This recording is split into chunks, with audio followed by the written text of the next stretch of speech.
Okay, let's start with some basic inverses. If you have your graphing calculator, it will tell you the inverses. So please find the button that says 10 to the x on your graphing calculator.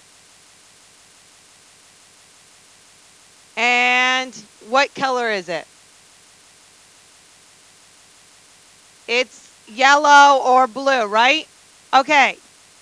What button is it associated with? Log. So the inverse of 10 to the x is log. Okay, now look for ln on your calculator. ln e to the x. So these are some basic logs that you should know. Okay, remember this is just log because log without a subscript is a base of 10, and we can easily use the e trick or the L trick to go back and forth between exponential and log. Good? Okay, now if you'll flip your note paper over, we are going to write some other inverses down. I just need you to copy them down. We're going to be using them at various times.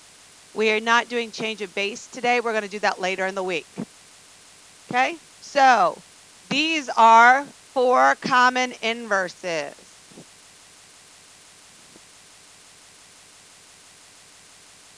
Okay, we're going to put these to work to solve some equations. We're going to start basic. So this first equation is an exponential equation that you should have learned in algebra. And can someone tell me why this is an easy equation? The bases are the same, therefore they cancel. If something's the same on both sides, I can go ahead and cancel it. When I cancel it, what am I left with? X plus 2 equals 15. Okay, that's a one-step equation. What do? Subtract 2 from both sides, therefore x is equal to 13. Okay? Logs are not much different, okay? This one, you already know how to do. How can I solve this? When I have a log equals something. I'm going to use the E trick, okay? So I get 5 to the x equals 25, therefore x equals 2 because 5 squared is 25, okay? Now let's look at this one right here. Very similar to this one. What do you notice? They both have log 7. So I don't care. I can cancel out the log 7, and then I have 5x plus 3 equals 28. 5x equals 25. X equals 5. Good? All right, I'll give it a second for that to sink in. All right, so those are our easy ones. Let's look at some more complex ones. Okay, so here I have a log 2 on 2 pieces, but I don't have log sub 2, the subscript 2 on both sides, correct? Okay, so talk to me. From last week, what do you know you can do with this?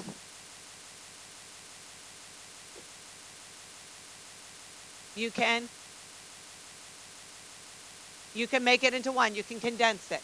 So I have log 2 of t plus 1 times t minus 1 equals 5. Okay? And I know I had you copy those inverse tricks very quickly, so let's talk about it, okay? If I want to get rid of a subscript of 2, I simply need a base of 2. If I want to get rid of subscript of 2, I simply need a base of 2. Okay, what I do to one side, I'm going to do to the other. So I'm going to put a big old 2, so this now becomes an exponent. A big old 2, this becomes an exponent. Okay, let me move this other sample problem out of the way for a moment. Everyone see what I did? Why did I choose 2? It's the subscript, okay? Now watch what happens. That cancels that. Oops, sorry. I was off of the pen. That cancels that. If I have a base of 2, it's going to get rid of a log 2. Okay? And 2 to the 5th is 32. So now I have t plus 1 times t minus 1 equals 32.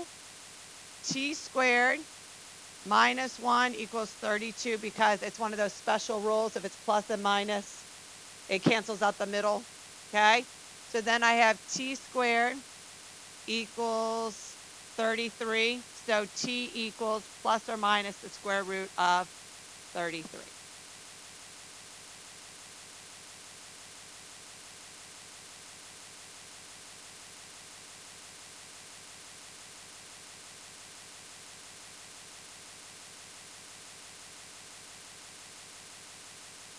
Okay?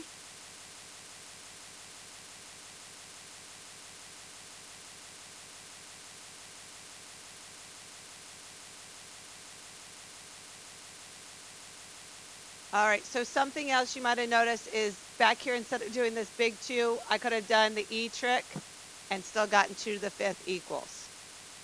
We good? All right, let's try the next example. Let me clear the screen. And let me move this example there and move this one down. Okay, so here's a different case, all right? So when I have some items with log and some without, I want all those with log together. So how am I going to move this log to the other side? I'm going to add it. So I'm going to have, I keep clicking off the pen.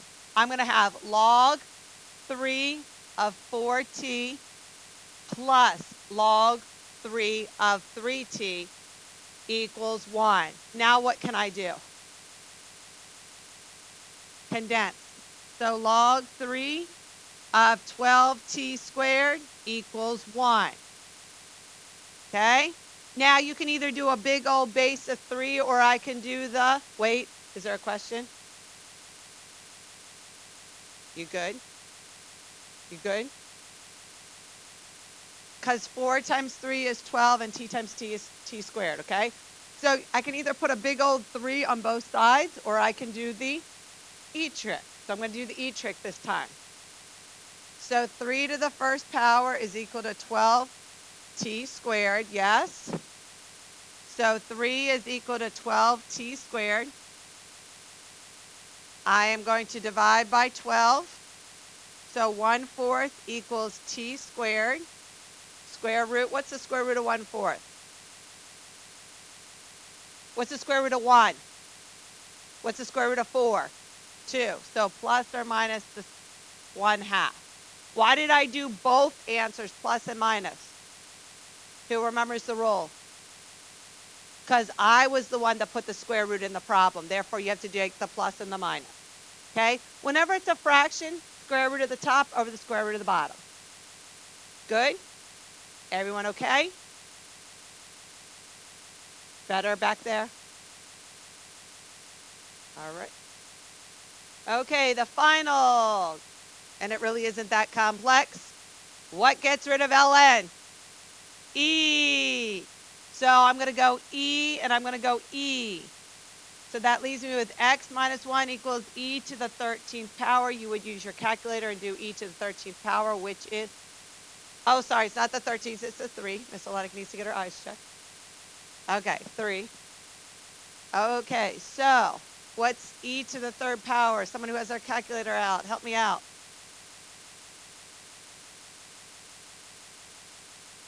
20.0855. Okay. All right. So why did I use e? Because the inverse of ln is e. So like the inverse of subtraction is addition, the inverse of multiplication is division, the inverse of ln is e. Good? Okay, so x equals 21.0855. So the only one you would need a calculator for at this point would be ln problems, because you need the E button, and a scientific calculator will do that. Other questions? Yes. It does not. That's just what you guys called out. I prefer to. We good? Awesome.